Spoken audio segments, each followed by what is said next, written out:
We come now to one of the greatest golden rule passages in the whole history of philosophy.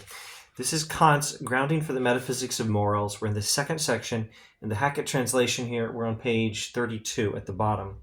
And really just two sentences. Well, we'll get the point across.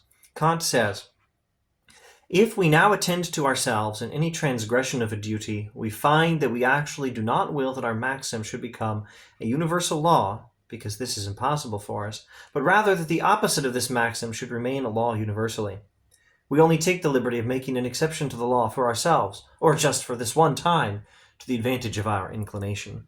Now, there's a few things that might be helpful to explain, like he's talking about the categorical imperative, version 1. The categorical imperative is the requirement that you do what's right just because it's right. And the very nature of moral law tells us that if there is such a thing as moral law, and of course Kant thinks there is, then we have to follow the categorical imperative. And that is enough information to tell us how to know the difference between a right action and a wrong action in any circumstance we may happen to find ourselves in. And the way to know the difference between the right action and the wrong action is, well, it's the categorical imperative, but you can formulate this requirement that you do what's right just because it's right. And moral law, by the way, is universal. So the categorical imperative tells us that a defining characteristic of actions that are consistent with moral law is the principle you're enacting when you do something, or the justification for your action, or your reason for taking an action, your reason for making a particular decision. Kant uses this word maxim. The maxim of your action, the justification for your action, the principle you're acting on, the reason you're making the decision you make is universalizable. That's it.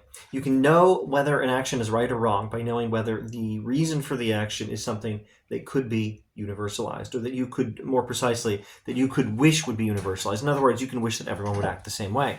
You're not going to be acting according to moral law, which is universal, if you're acting in ways that are not universal, but are custom-made for just you and your own selfish inclinations. So now, back to what he was talking about, what he says. He's talking about how we break moral law.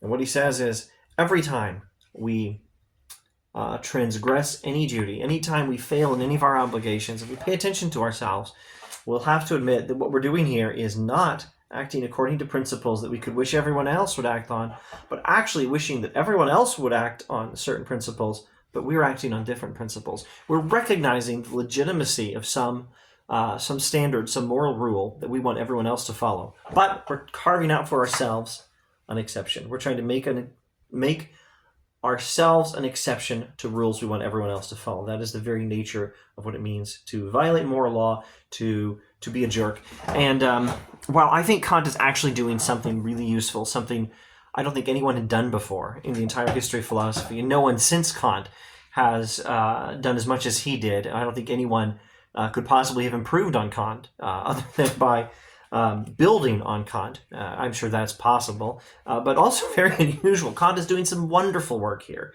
in just thinking through the very idea of moral law and what we can learn by thinking through it, and a lot of practical advice for being good, for doing what's right, comes out of just thinking through the nature of moral law.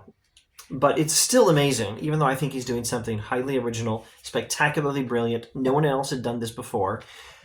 It's still amazing how much moral philosophy from Kant, but also Confucius, Augustine, Plato's Republic, John Stuart Mill, Thomas Aquinas, how much amazing, brilliant philosophical analysis of morality can be captured, or at least a lot of it approximated, just by simple statements like, don't be a selfish jerk, and follow the golden rule.